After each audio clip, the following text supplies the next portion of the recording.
पहले चरण के चुनाव से ही हवा कुछ और चल रही है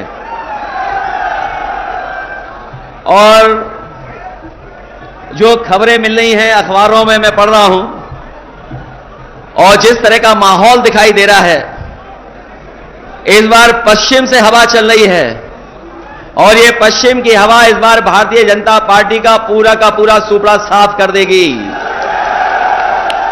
यहां पर जो नौजवान बैठे हैं आगे से लेकर के पीछे तक, जो समाजवादी सरकार में लैपटॉप मिला था, बताओ अभी भी चल रहा है कि नहीं चल रहा है? जहां कहीं भी जिस घर में मिला होगा वो लैपटॉप चल रहा होगा और जब कभी भी उसको चलाते होंगे तो उसमें नेताजी और हम ही लोग दिखाई देते होंगे, दूसरा कोई दिखाई नहीं देता। हमारे उत्तर प्रदेश के मुख्यमंत्री जी ने, बीजेपी के लोगों ने उसकी भी नकल कर ली। हम लोग बड़ा लैपटॉप देते थे, इन्होंने छोटा सा दे दिया और उसमें उंगली चलाते रहो, चला तो चला, नहीं तो नहीं चला। बताओ समाजवादियों का दिया लैपटॉप आज भी चल रहा है कि नहीं चल रहा है? जिन साथियों ने अभी अखबार पढ़ा होगा कि देश के प्रधानमंत्री दुनिया के सबसे बड़े उद्योगपति जो सॉफ्टवेयर कंप्यूटर के बारे में जानकारी और कंपनी चलाते उससे मिले थे और बातचीत के दौरान जो बात हो रही थी, जो अखबार और टीवी में भी चली, उन्होंने कहा कि भारत को जो डिजिटल डिवाइड है उसको दूर करने के लिए कोई काम करना चाहिए। मुझे खुशी है इस बात की कि समाजवादियों ने लैपटॉप गरीब परिवार के बच्चों को देकर के उस डिजिटल डिवाइड को 7 साल पहले खत्म करने की कोशिश की थी। और इस बार जो चुनाव होने जा रहा है, जो मदद करोगे आप, हम लोगों ने तय कर लिया है। आपको जो राशन देना है, खराब वाला राशन नहीं।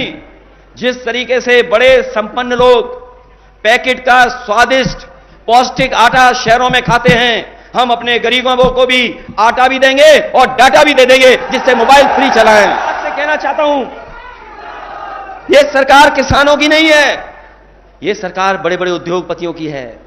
यह सरकार हमारे गरीब किसानों की नहीं है। और अगर गरीब किसानों की सरकार होती तो हमारे किसानों का भी एक सरकार कर्जा माफ कर देती, हमारे किसानों को एमएसपी दे देती। हम अपने किसान भाइयों को कह करके जा रहे हैं, हम अपने घोषणा पत्र में अपनी पार्टी का जो हम लोगों ने मैनिफेस्टो बनाया है, विजन डॉक्यूमेंट बनाया है, जो हमने अधिकार देने की बात कही है, हम अपने किसानों को भरोसा दिलाते हैं समाजवादी पार्टी और इंडिया अलायंस की सरकार बनेगी। जिस तरीके से उद्योगपतियों का कर्ज माफ हुआ है उसी तरह हमारे किसानों का कर्ज माफ होने का काम होगा। बीजेपी के लोगों से पूछते हैं कि बीजेपी के लोगों, यह बताओ 10 साल में लगभग 1 लाख किसान ने आत्महत्या की है। जो हमारे पढ़े लिखे नौजवान हैं, जो मोबाइल चलाते होंगे, गूगल से देख लेते होंगे, वो जाकर के देखें कि जब से बीजेपी की 10 साल की सरकार आई है पूरे देश में कम से कम 1 लाख किसानों ने आत्महत्या की है। जो आत्महत्या की किसानों ने, कोई मदद सरकार ने नहीं की। जो हमारे किसान हजारों की संख्या में 3 काले कानून के खिलाफ लड़े, शहीद हो गए, उनकी कोई मदद सरकार ने नहीं की। ये केवल उद्योगपतियों की मदद करते हैं। तब हम ये कहना चाहते हैं कि अगर ये उद्योगपतियों का 15 लाख करोड़ रुपया माफ कर सकते हैं तो हमारे किसानों का 2 लाख करोड़ कर्ज माफ क्यों नहीं करना चाहती सरकार? ये जो सरकार नारा दे रही है 400 पार, इन्हें पता नहीं है मुजफ्फरनगर, कैराना, मेरठ, बिजनौर, नगीना, सहारनपुर नारा लग रहा है 400 हार, 400 पार नहीं। इस बार 400 पार नहीं, 400 हार। और सोचिए, जिस सरकार के खिलाफ किसान खड़ा हो जाए और जिस सरकार के खिलाफ नौजवान खड़ा हो जाए, बताओ वो सरकार निपट जाएगी कि नहीं निपट जाएगी? हम तो अपने नौजवानों से कहना चाहते हैं, ये सरकार रहेगी न नौकरी मिलेगी न रोजगार मिलेगा, और अगर ये और आ गए सरकार में तो आपकी शादी भी नहीं होगी, बिना शादी के रहना पड़ जाएगा। बताओ, आंकड़े पढ़ लिए कि 80% नौजवान बिना नौकरी का है, बिना रोजगार के है। बताओ, जब नौजवान बिना नौकरी बिना रोजगार के होगा तो उसकी शादी कहां से होगी? ये बीजेपी वाले नहीं, पहले जुमला लेके आए थे, अब गारंटी लेके आ गए हैं। अगर जुमला और गारंटी भाई भाई हैं तो जुमले भाई से गारंटी 10 साल बड़े भाई हैं। है 10 साल बड़ी गारंटी के नहीं है?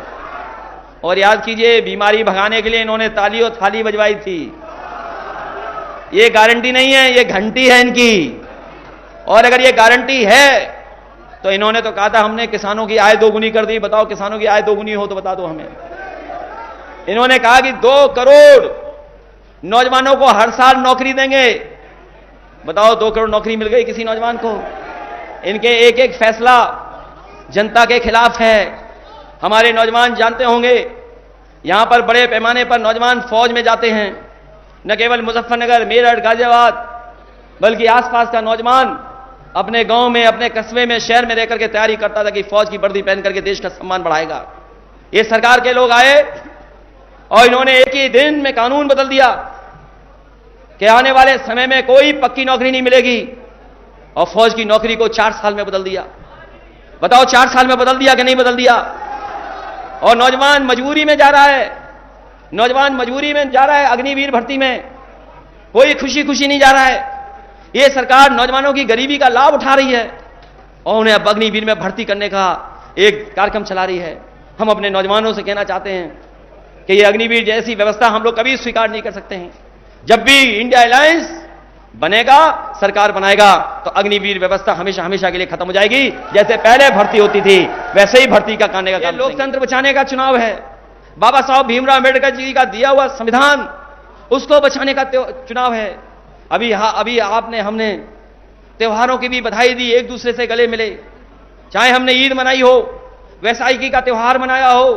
अभी हम लोग याद कर रहे थे बाबा साहब भीमराव अम्बेडकर जी को, उससे पहले याद किया बीपी मंडल को। हमारा देश त्योहारों का है, हमारा देश भाईचारे का है, हमारा देश गंगा जमुनी का है। ये भारतीय जनता पार्टी के लोग इस देश को, अपना भाईचारा को खत्म करने का साजिश कर रहे हैं। इसलिए जहां लोकतंत्र को बचाना है, संविधान बचाना है, वहीं हमारे देश की जो संस्कृति रही है मिली जुली आपस में मिलजुल करके रहने की, उसको बचाने का भी चुनाव है। इसलिए आप लोग मदद करना, सहयोग करना और एक एक वोट साइकिल के निशान पर हरिंदर मलिक जी को जिता करके भेजना है। और हम आपका धन्यवाद देते हैं। हम लोगों ने दूर से भी अगर वोट मांगा होगा तो आप लोगों ने हमारी मदद करने का काम किया है। जब कभी हम लोग सरकार में होंगे, आपको हम भरोसा दिलाते हैं, चाहे सड़क, पुल, बिजली, दवाई से लेकर के किसी इंतजाम को हमें बढ़ चढ़ के करना पड़ेगा, तो अपने गरीबों की और किसानों की और अल्पसंख्यक भाइयों की मदद करने के लिए हम समाजवादी पार्टी के लोग आपके साथ खड़े दिखाई देंगे।